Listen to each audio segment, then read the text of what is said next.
सुप्रभात बच्चों। आज हम लोग शुरू करने जा रहे हैं हिंदी पाठ्य पुस्तक की तीसरी अध्याय, जिसका नाम है प्लास्टिक युग। प्लास्टिक युग में क्या जानेंगे, क्या सीखेंगे। तो पहले हम पढ़ते हैं कि जीवन में प्लास्टिक की चीज़ों की उपयोगिता को समझना और उसके कचरे का पुनः प्रयोग व सही निस्तारण सीखना। प्लास्टिक की वस्तुओं के लाभ तथा हानि समझना। प्लास्टिक युग को प्लास्टिक के खतरे से बचाना। अब चलिए हम आगे बढ़ते हैं। आओ करें तैयारी। एक सूची बनाइए कि आपके घर में तथा विद्यालय में प्लास्टिक की कौन कौन सी वस्तुओं का प्रयोग करते हैं। तो क्या बच्चों आप उन वस्तुओं की जगह कोई और वस्तु का प्रयोग कर सकते हैं जो प्लास्टिक से बनी हुई हो।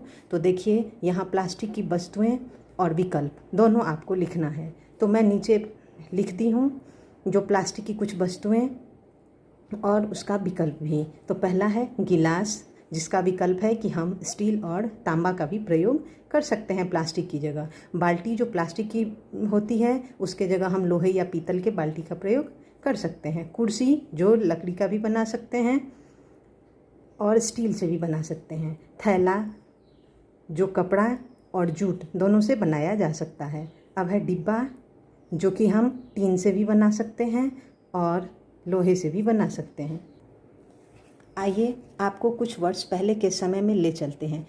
हर घर में एक कोना होता था जहाँ कुछ थैले लटके रहते थे। कोई बाजार जाता था तो उस कोने से अपनी ज़रूरतों के अनुसार थैला लेकर निकालता था। बिना बैग लिए कोई घर से बाहर नहीं निकलता था, पर आज इसकी कोई ज़रूरत महसूस नहीं होती है। सब सामान प्लास्टिक के थैले में पैक कर दिया जाता है। खाने का सामान, घरेलू उपकरण, इलेक्ट्रॉनिक गैजेट, औषधियाँ, वस्त्र, पोशाकें, सब्जी, फल आदि आप कुछ भी खरीदें, प्लास्टिक के थैले आपको हर जगह मिलेंगे। घर, बाहर, ऑफिस, सड़क पर हर जगह आपको प्लास्टिक नज़र आएगा। यह कहना अतिशयोक्ति न होगी कि आज हम प्लास्टिक युग में जी रहे हैं। तो बच्चों पहले के लोग क्या थे कि कहीं भी बाजार जाते थे तो वो हाथ में थैला ज़रूर ले जाते थे, लेकिन आज क्या है, कोई थैला लेकर घर से बाहर नहीं जाता है। क्यों नहीं जाता है? इसलिए कि उन्हें प्लास्टिक में सामान भरकर आसानी से दे दिया जाता है और वो उन्हें थैले की ज़रूरत महसूस नहीं होती है। तो इसलिए कहा जाता है कि आज हम प्लास्टिक के युग में जी रहे हैं। प्लास्टिक हमारे पर्यावरण के लिए कितना खतरनाक है, यह बात समझने के लिए हमें एक वैज्ञानिक या पर्यावरण कार्यकर्ता होना आवश्यक नहीं है। प्लास्टिक थैलियाँ शिविर के बहाव में बाधा पैदा कर देते हैं। कई जानवरों को इन थैलियों की वजह से जान से हाथ धोना पड़ता है, जैसे कि समुद्री कछुआ इन थैलियों को जेली मछली समझकर खा जाता है। प्लास्टिक थैलियों में लिपटा हुआ खाना खाकर बहुत से जानवरों को खाने की नलियाँ बंद हो जाती है। तो क्या है बच्चों कि प्लास्टिक जो है पर्यावरण के लिए एक खतरनाक चीज़ है।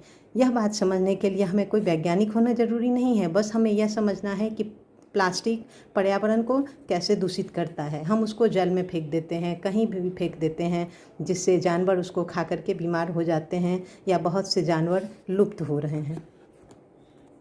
अब नीचे कुछ शब्दार्थ दिए गए हैं, जैसे घरेलू का अर्थ है घर में प्रयोग होने वाला उपकरण, मतलब औजार। औषधियाँ मतलब दवाएं। एंड अतिशयोक्ति बढ़ा चढ़ाकर कहना।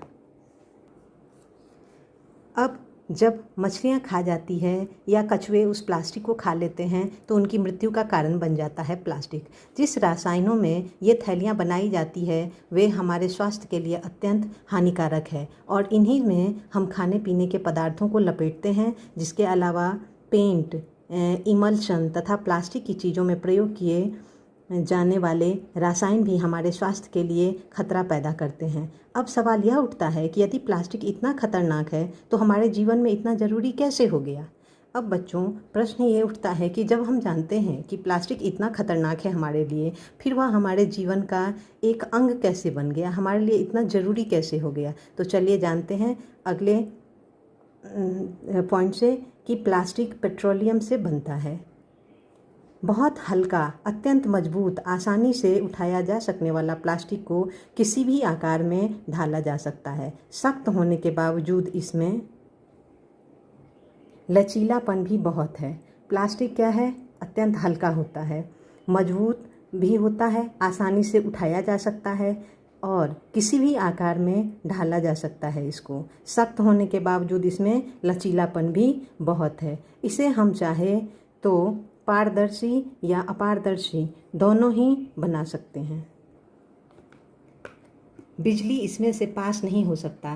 प्लास्टिक सस्ता होता है और पुनः प्रयोग में आने की वजह से थोड़े समय में ही आसानी से भारी मात्रा में पैदा किया जा सकता है। प्लास्टिक बहुत टिकाऊ होता है। शुद्ध प्लास्टिक की खासियत यह है कि सामान्य तापमान पर इस पर न कोई रासायन असर करता है, न यह घुलता है और न सड़ता है। इन्हीं कारणों से प्लास्टिक का प्रयोग घर व दफ्तरों में प्रयोग होने वाली ढेर सारी वस्तुओं में किया जाता है। प्लास्टिक यदि समझदारी से इस्तेमाल किया जाए तो पर्यावरण के लिए अत्यंत लाभकारी सिद्ध हो सकता है।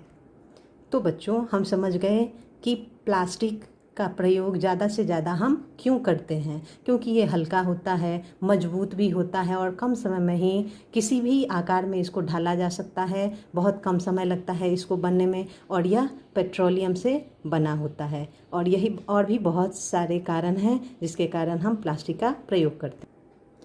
और बच्चों, लकड़ी और कागज़ की जगह हम प्लास्टिक का प्रयोग कर हम जंगलों को बचाकर वैश्विक ताप वृद्धि ग्लोबल वार्मिंग को कम करने में मदद कर सकते हैं। अतः प्लास्टिक का प्रयोग करने के लिए या प्रयोग करने के पीछे बहुत सारे कारण हैं जिसके कारण हम प्लास्टिक का प्रयोग करते हैं। अब हम शुरू करते हैं कि टीन और स्टील की जगह प्लास्टिक के बड़े डिब्बों में जब सामान इधर से उधर भेजा जाता है तो हल्के होने की वजह से ईंधन के खर्च में भी कटौती होती है। जब टीन और स्टील की जगह प्लास्टिक के बड़े डिब्बे में जब हम सामान को भर करके इधर से उधर ले जाते हैं तो क्या होता है कि वो हल्का होने के कारण ईंधन के खर्च में भी कटौती होती है। और इतने सब गुण होने के बावजूद प्लास्टिक के विरोध में विश्व भर में इतना शोर क्यों? अब सब गुण होने के कारण जब प्लास्टिक में सारे गुण हैं तो इसके बावजूद विश्व भर में इतना शोर क्यों है प्लास्टिक को लेकर के? यह हमारी लापरवाही की वजह से है। सच तो यह है कि हमने प्लास्टिक का अत्यधिक प्रयोग तो किया मगर भारी मात्रा में इसका जो कचरा इकट्ठा हुआ उससे छुटकारा पाने या पुनः प्रयोग के तरीके के बारे में नहीं सोचा और अब सोच रहे हैं जब बात काबू से बाहर हो चुकी है। पर फिर भी कुछ तो करना ही है। प्लास्टिक के कचरे को कम करने के लिए बहुत से देशों की सरकार ने प्लास्टिक की थैलियों के प्रयोग पर तो पाबंदी लगा दी है या उनके प्रयोग पर रोक लगाने के लिए उन पर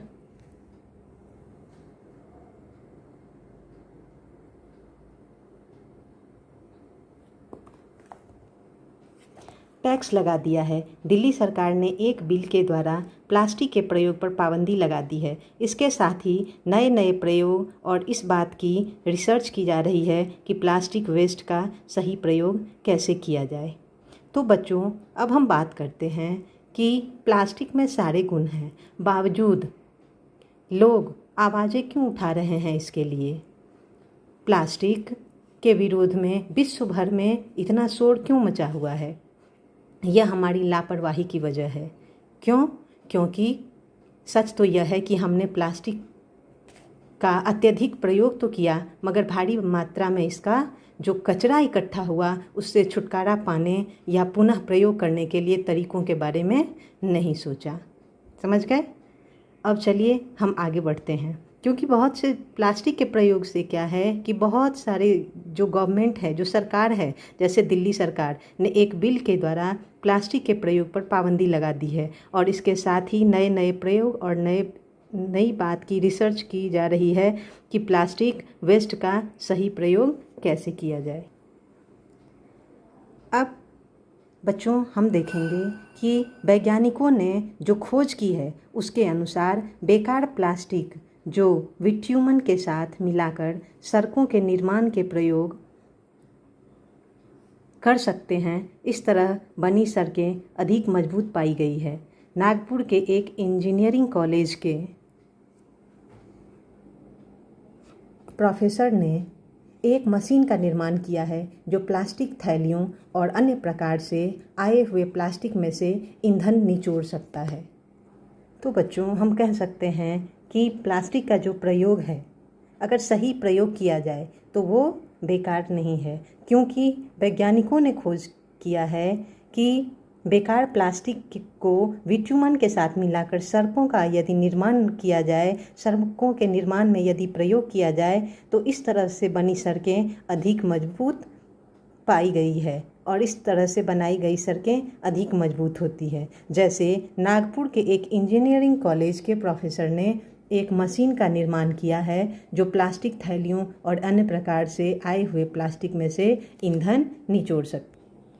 अब बच्चों, हम आगे बढ़ते हैं कि वैज्ञानिक एक ऐसा प्लास्टिक बनाने की चेष्टा में लगे हुए हैं जो पर्यावरण के लिए हानिकारक ना हो, यानी कि बायोडिग्रेडेबल हो। अब वैज्ञानिकों ने ऐसा प्लास्टिक बनाने की चेष्टा की है। उन्होंने एक ऐसा प्लास्टिक बनाने के बारे में सोचा है जो पर्यावरण के लिए हानिकारक ना हो, यानी कि बायोडिग्रेडेबल ना हो। कई देशों में इस प्रकार की थैलियों की शुरुआत हो गई है। बहुत सारे ऐसे देश हैं जहां पर इस प्रकार की थैलियों को बनाने की शुरुआत हो गई है। हालांकि अभी ऐसी थैली बनाना बहुत महंगा पड़ता है, फिर भी इन सब चीज़ों पर शोध चल रहा है और आशा है कि कुछ वर्षों में ऐसे प्लास्टिक जो पर्यावरण को ना बिगाड़े लोकप्रिय हो जाएंगे। और उम्मीद की जाती है कि कुछ समय बाद ऐसे सामानों का प्रयोग आसान हो जाएगा जो पर्यावरण को नहीं बिगाड़े, बल्कि पर्यावरण के लिए लोकप्रिय हो जाए। परंतु इसमें कोई शक नहीं है कि इस दौरान हम अपने पर्यावरण और स्वास्थ्य को प्लास्टिक के जोखिम से बचाने का हर संभव उपाय करना है। वैज्ञानिक तो अपना काम कर रहे हैं, पर हम चुपचाप यह प्लास्टिक कचरा फैलाते रहें? क्या हमारा कोई कर्तव्य नहीं है? इसे रोकें, बढ़ने ना दें। आओ देखें कि हम इस दिशा में क्या योगदान दे सकते हैं। नीचे कुछ सुझाव दिए गए हैं। तो बच्चों, हमने क्या सीखा कि ये कोई ज़रूरी नहीं है कि सिर्फ वैज्ञानिक ही अपना योगदान दे इस क्षेत्र में। हमें भी आगे बढ़कर अपने देश के लिए कुछ करना चाहिए जिससे पर्यावरण को हानि ना पहुँचे। हम कुछ चीज़ों को प्रयोग में लाएं जिससे कि बच्चों, वैज्ञानिक तो अपना काम कर ही रहे हैं, इसका मतलब ये नहीं है कि हम हाथ पर हाथ धरे चुपचाप बैठे रहें और इस दिशा में कोई भी काम ना करें। तो हमें भी कुछ काम करने चाहिए, हमें भी कोई कदम उठाने चाहिए इस दिशा में। कुछ सुझाव नीचे दिए गए हैं, तो चलिए अब हम एक एक करके उस सुझाव को पढ़ें। पहला, प्लास्टिक की थैली और उपकरणों का कम से कम प्रयोग करें। दूसरा, बाजार जाते समय अपना कपड़ा का थैला ले जाएं तथा अन्य लोगों को भी यह करने के लिए प्रेरित करें। जूट या कपड़े के थैलों का इस्तेमाल करें। ऐसी वस्तुओं का प्रयोग करें जो प्लास्टिक से ना बनी हो और घर में पीने के पानी को शीशे की बोतलों अथवा स्टील के बर्तन में भरकर रखें कि हानि भी नहीं होगी। और पैक किए गए खाने के सामान के बजाय घर में तैयार खाना खाएं। तो बच्चों, हमने क्या सीखा इससे कि हमें बाहर का खाना नहीं खाना चाहिए, बल्कि घर का तैयार खाना ही खाना चाहिए। जब भी घर से बाहर निकले तो हमें हाथ में एक थैला अवश्य ले लेना चाहिए और जूट या कपड़े के थैलों का इस्तेमाल करना चाहिए। ऐसी वस्तुओं का प्रयोग करना चाहिए जो प्लास्टिक से ना बनी हो। बच्चों, तो सबसे अधिक आवश्यकता है अपनी आदतें बदलने की। हमारी आदत हो गई प्रयोग करो और फेंको, यह सोच बदलनी है। प्लास्टिक की थैलियों को सड़क पर और नालियों में फेंकना बंद करें, उन्हें कूड़ेदान में डालें जिससे उन्हें रिसाइकल अर्थात दोबारा प्रयोग में लाया जा सके। जो लोग अशिक्षित तथा अज्ञानी हैं वे इस खतरे को नहीं समझते। उनको माफ़ किया जा सकता है, पर उन्हें समझाना भी हमारा ही काम है। यदि हम जानते हुए भी सावधानी नहीं दिखा रहे हैं तो हम इसे संसार के प्रति सबसे बड़ा अपराध मानेंगे। तो बच्चों, इस पाठ से हमने बहुत कुछ सीखा। तो आइए एक शपथ लें, प्लास्टिक का प्रयोग कम करें और उसका कचरा उचित जगह पर डालें। प्लास्टिक युग को सुधारने की शुरुआत करें। बच्चों, हमने इस पाठ से यही सीखा कि हमें अपनी आदत को बदलने की ज़रूरत है। अपनी आदत को बदल करके हम प्लास्टिक से हो रहे प्रदूषण से बच सकते हैं। तो सबसे पहले हम क्या करेंगे कि प्लास्टिक को कूड़ेदान में फेंकेंगे। नाले में या रोड पर फेंकने के बजाय उसे हम कूड़ेदान में फेंकेंगे ताकि उसका रिसाइकल हो सके फिर से। वे खतरे को नहीं समझते हैं। अगर जो लोग खतरे को नहीं समझते हैं, जो मूर्ख हैं, उन्हें तो माफ़ किया जा सकता है, लेकिन पढ़े लिखे जो ज्ञानी है वो अगर इस तरह की गलतियां करते हैं तो उन्हें माफ़ नहीं किया जा सकता है। तो बच्चों, आज हम एक शपथ लें कि प्लास्टिक का प्रयोग कम से कम करें और उसका कचरा उचित जगह पर डालें। प्लास्टिक युग को सुधारने की शुरुआत करें। इसके साथ ही ये पाठ आपका ख़त्म हो रहा है। प्रश्न उत्तर मैं सब आपको PDF के द्वारा भेज दूंगी। धन्यवाद।